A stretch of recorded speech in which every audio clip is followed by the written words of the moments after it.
Assalamualaikum warahmatullahi wabarakatuh.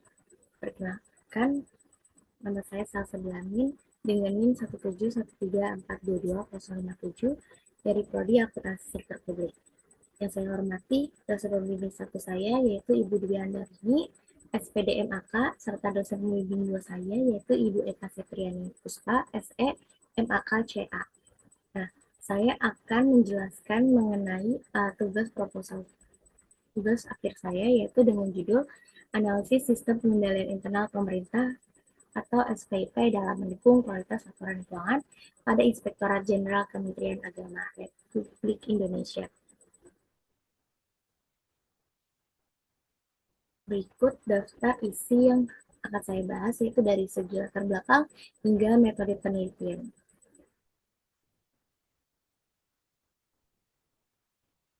Untuk latar belakang sendiri, bahwa seperti yang kita tahu, dalam tata kelola keuangan negara modern, laporan keuangan bukan cuma sekedar dokumentasi administratif biasa, melainkan instrumen strategi yang menentukan kepercayaan publik terhadap pemerintah. Nah, laporan keuangan pemerintah merupakan bentuk pertanggungjawaban pengelolaan keuangan negara yang harus disajikan secara akuntabel dan juga transparansi.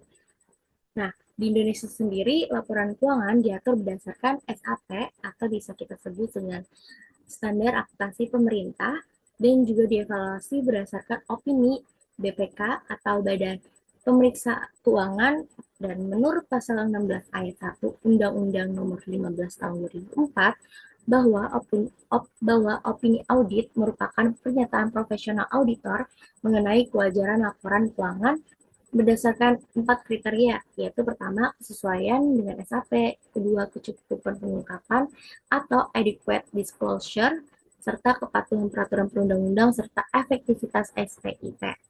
Nah, opini tertinggi yang dapat diraih oleh suatu entitas pemerintah yaitu merupakan WTP atau wajar tanpa pengecualian yang mencerminkan bahwa laporan keuangan disajikan dengan standar SAP. Nah, kualitas laporan keuangan sendiri menjadi indikator penting dalam menilai keberhasilan pengelolaan keuangan pemerintah. Untuk menghasilkan laporan keuangan yang andal dan juga sesuai dengan SAP, diperlukan juga penerapan SPIP atau Sistem Pengendalian Internal Pemerintah yang efektif.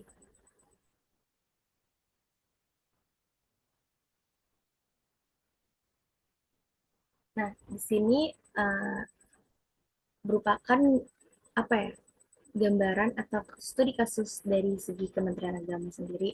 Nah, pada tahun 2020 hingga 2024, opini Kementerian Agama memperoleh opini wajar, yaitu WTP, wajar tanpa pengecualian.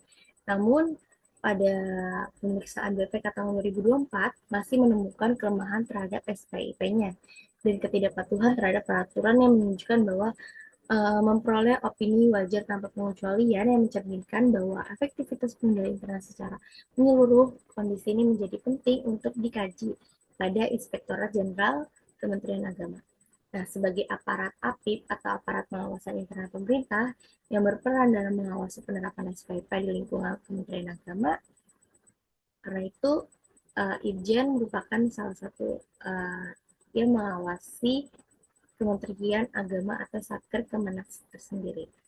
Nah, jadi untuk fokus penelitian tersendiri ini ada 3 yang alasan saya memilih Kementerian Agama, yaitu dari faktor penelitian terdahulu, di mana penelitian terdahulu itu lebih berfokus pada tingkat Pemda, pemerintah daerah.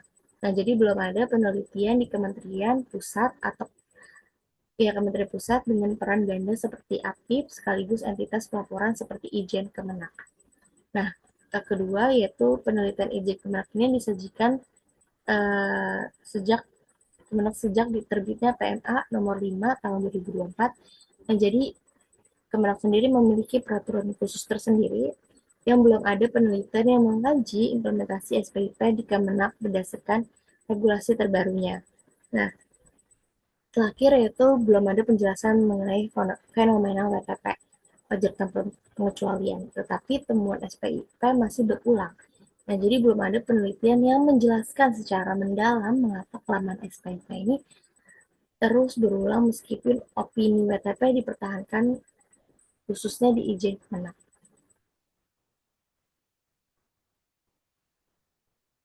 Oke, next. Untuk manfaat penelitian ini, pertanyaan, tujuan, dan manfaat penelitian ini yaitu pertanyaan dan tujuan dibagi menjadi tiga. Pertanyaan pertama yaitu bagaimana penerapan SPP di Inspektorat Kementerian Agama berdasarkan PP 60 tahun 2008. Pertanyaan kedua yaitu bagaimana sih SPP dalam mendukung kualitas laporan keuangan di Inspektorat Kementerian Agama. Ketiga, apa saja faktor pendukung dan penghambat SPP dalam mendukung kualitas laporan keuangan di Itjen Kemenak. Untuk tujuan pertama sendiri yaitu saya menganalisis penerapan SPP di Inspektorat Jenderal Kemenak berdasarkan PP nomor 60 tahun 2008. Tujuan kedua yaitu menganalisis pengaruh SPP dalam mendukung kualitas laporan keuangan di Inspektorat Jenderal Kementerian Agama. Dan tujuan terakhir yaitu menganalisis faktor pendukung serta penghambat SPP dalam mendukung kualitas laporan keuangan di Itjen Kemenak. Nah, untuk manfaatnya sendiri saya bagi menjadi dua, yaitu manfaat dari segi teoritis, di mana penelitian ini diharapkan memberikan kontribusi signifikan terhadap pengembangan ilmu akuntansi sektor publik, khususnya dalam analisis efektivitas SPIP dalam mendukung kualitas laporan keuangan. Nah, untuk manfaat dari praktisi sendiri, yaitu bagi peneliti, diharapkan dapat meningkatkan kompetensi analitis peneliti dalam mengevaluasi implementasi SPIP khususnya dalam mengidentifikasi kelemahan pengendalian berbasis menganalisis berbasis elemen risiko dan pemantauan sesuai dengan PP nomor 60 tahun 2008. Nah, bagi Inspektor Jenderal sendiri, yaitu diharapkan hasil penelitian ini membantu Ijen Kemenak RI dalam mengevaluasi risiko SPIP khususnya pada temuan BPK tahun 2024 terkait penganggaran pegawai tidak berintegritas dan 85 paket pengadaan modal di 39 satker. Nah, untuk bagi praktisi akuntansi sektor publik, diharapkan penelitian ini memberikan wawasan strategis mengenai implementasi SPP yang efektif khususnya di kementerian. Selanjutnya mengenai latar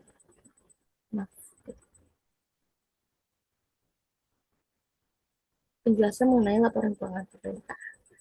Seperti yang saya jelaskan sebelumnya bahwa laporan keuangan pemerintah ini menyesuaikan dengan standar akuntansi pemerintah atau SAP. Nah, jadi berdasarkan peraturan pemerintah nomor 71 tahun 2010, terdiri dari 7 komponen tentang standar akuntansi pemerintah atau LKP berdasarkan LKPP tahun 2024, yaitu satu, LRA, laporan realisasi anggaran, kedua, laporan perubahan saldo anggaran lebih, tiga, neraca, 4, laporan operasional, 5, laporan arus kas, dan 6, laporan perubahan ekuitas, serta 7, CALK atau catatan atas laporan keuangan. Nah, keseluruhan komponen tersebut harus disajikan secara lengkap, relevan, dan akurat guna untuk mencerminkan kondisi keuangan yang sesuai dari suatu entitas pemerintah. Nah, jadi ada yang namanya KSAP atau Komite Standar Akuntansi Pemerintah, yaitu merupakan komite independen yang dibentuk oleh pemerintah untuk membuat peraturan akuntansi yang diterapkan di pemerintah. Nah, jadi penerapan SAP berbasis aktual ini bertujuan untuk meningkatkan transparansi, akuntabilitas, serta kualitas informasi keuangan pemerintah agar lebih relevan, andal, dan dapat dibandingkan. Nah, untuk kualitas laporan keuangan sendiri, yaitu ada 4 kriteria berdasarkan peraturan pemerintah nomor 71 tahun 2010, yaitu pertama, relevan, 2, andal, 3, dapat dibandingkan, dan dapat dipahami. Sesuai tadi penjelasan, kenapa harus ada 4 kriteria tersebut, yaitu agar transparansi, akuntabilitas, serta memiliki kualitas informasi keuangan pemerintah yang lebih akurat.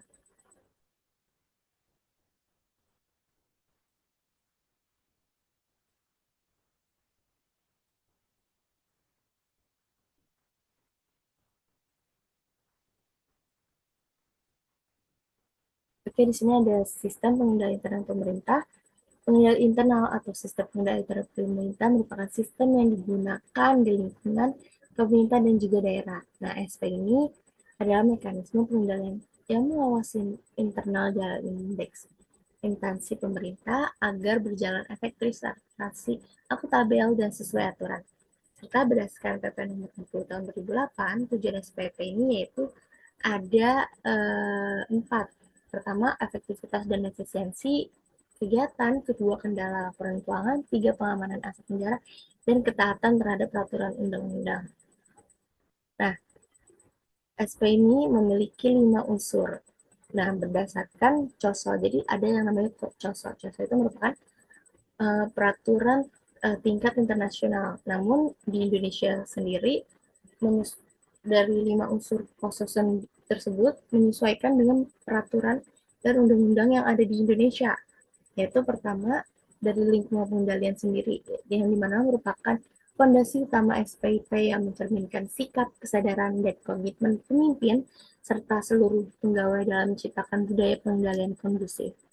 Dua, adanya penilaian resiko, di mana suatu proses identifikasi dan analisis atas resiko-resiko yang berpotensi menghambat pencapaian tujuan organisasi.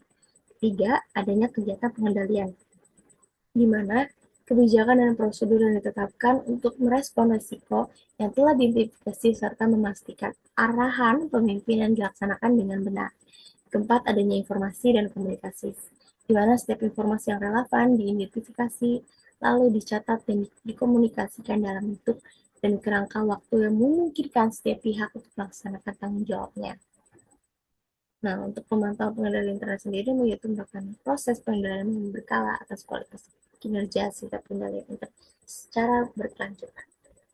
Ada pun yang namanya kualitas laporan keuangan, yang dimana APIP atau aparat pengawasan internal pemerintah yang merupakan lembaga pengawas internal pemerintah yang bertugas melaksanakan audit, review, evaluasi, dan pemantauan guna untuk memastikan efektivitas penyelenggaraan organisasi. Dan penelitian ini, Inspektorat Jenderal Agama berperan sebagai APIP yang mendukung penerapan SPP, mengevaluasi tingkat metoditas SPP, serta memberikan rekomendasi perbaikan untuk meningkatkan kualitas laporan keuangan dan tata kelola keuangan pemerintah. Nah, jadi ada beberapa penelitian terdahulu. Di sini saya ambil 3 yang dimana yang paling mendekati atau kurang lebih hasil pembahasannya itu sama seperti saya. Yang pertama itu dengan judul analisis sistem pengendalian internet dalam meningkatkan kualitas laporan keuangan. Nah, jadi ada kurang lebih dia sama-sama kayak saya dari hasil penelitiannya, yaitu di mana pengendalian negeri Gorontalo telah menerapkan SPIP, namun penerapannya masih belum optimal dan perlu terus dikembangkan serta ditingkatkan. Mengingat sistem tersebut masih baru, yaitu baru ada di tahun 2022. Jadi untuk penerapan SPIP ini sejauh ini berjalan lancar, cuman masih terdapat beberapa permasalahan mengingat bahwa SPP ini masih atau baru diterapkan sejak tahun 2022. Yaitu untuk penelitian kedua yaitu pengaruh SIA atau Sistem Informasi Akuntansi dan SPIP, Sistem Pengendalian Internal terhadap kualitas laporan keuangan pemerintah tingkat daerah pada BPKAD Provinsi Sumatera Selatan, yaitu dengan metode penelitian kualitatif. Nah, kalau dari hasil penelitian tersebut bahwa dinyatakan SIA ini atau Sistem Informasi Akuntansi tidak berpengaruh signifikan terhadap kualitas laporan keuangan yang ditunjukkan berdasarkan nilai signifikasi sebesar 0,07%, kurang lebih dari 0,05. Begitupun sebaliknya bahwa dinyatakan SPIP memiliki pengaruh cukup positif dan signifikan terhadap pengaruh kualitas laporan keuangan dengan nilai signifikan sebesar 0,009 lebih kecil dari 0,05. Secara simulasi bahwa SIA dan SPI tetap berpengaruh terhadap kualitas laporan keuangan yang didukung oleh nilai adjusted R-Square yang cukup tinggi. Dengan demikian dapat disimpulkan bahwa meskipun SIA belum memberikan pengaruh yang cukup signifikan secara parsial, namun SPI terbukti berperan penting dalam meningkatkan kualitas laporan keuangan dan keduanya secara bersama-sama tetap memberikan kontribusi terhadap kualitas laporan keuangan pemerintah daerah. Nah, untuk penelitian selanjutnya yaitu berjudul implementasi peraturan pemerintah nomor Nomor 60 tahun 2008 tentang SPIP dalam meningkatkan kualitas laporan keuangan pada kantor wilayah Kementerian Hukum dan HAM Sumatera Utara. Websnya ada tingkat kementerian. Dengan metode penelitian yaitu deskriptif kualitatif, di mana hasil penelitian tersebut menyatakan bahwa implementasi PP nomor 60 tahun 2008 tentang SPIP pada kantor wilayah Kementerian Hukum dan HAM secara umum telah berjalan cukup baik. Namun terutama dilihat dari aspek komunikasi, sumber daya, disposisi, serta struktur birokrasi. Namun dalam pelaksanaan masih terdapat beberapa kendala seperti keterlambatan penyiaran materi transaksi, kebagian pencatatan, keterbatasan kemampuan pegawai dalam memverifikasi keaslian bukti transaksi, pemisahan fungsi yang belum optimal, keterlambatan sumber daya finansial untuk mengembangkan inovasi, serta kurangnya komitmen sebagai pegawai. Nah, kendala-kendala ini dapat berdampak pada optimal peningkatan kualitas laporan keuangan, sehingga diperlukannya upaya perbaikan melalui peningkatan kedisiplinan, pelatihan pegawai, serta dukungan anggaran untuk mengembangkan sistem pengelolaan keuangan. Berikut kerangka penelitian. Jadi, tingkatan awal yaitu Inspektorat Jenderal Kementerian Agama. Lalu di sini berdasarkan 5 unsur SPP, beberapa pengendalian, penilaian risiko, kegiatan pengendalian, informasi dan komunikasi, serta pemantauan. Berlanjut dengan kualitas laporan keuangan dan pengumpulan data. Jadi untuk pengumpulan data ini saya menggunakan 3, yaitu studi pustaka, dokumentasi, serta wawancara. Nah, analisis data sebagai berikut. Satu, menganalisis penerapan SPP di Inspektorat Jenderal sesuai dengan peraturan pemerintah nomor 60 tahun 2008. Selanjutnya, kedua, menganalisis SPIP dalam mendukung kualitas laporan keuangan di Itjen dan menganalisis faktor pendukung serta penghambat SPIP dalam mendukung kualitas laporan keuangan di Itjen. Lalu terakhir yaitu kesimpulan dan rekomendasi bagi Itjen Kementerian.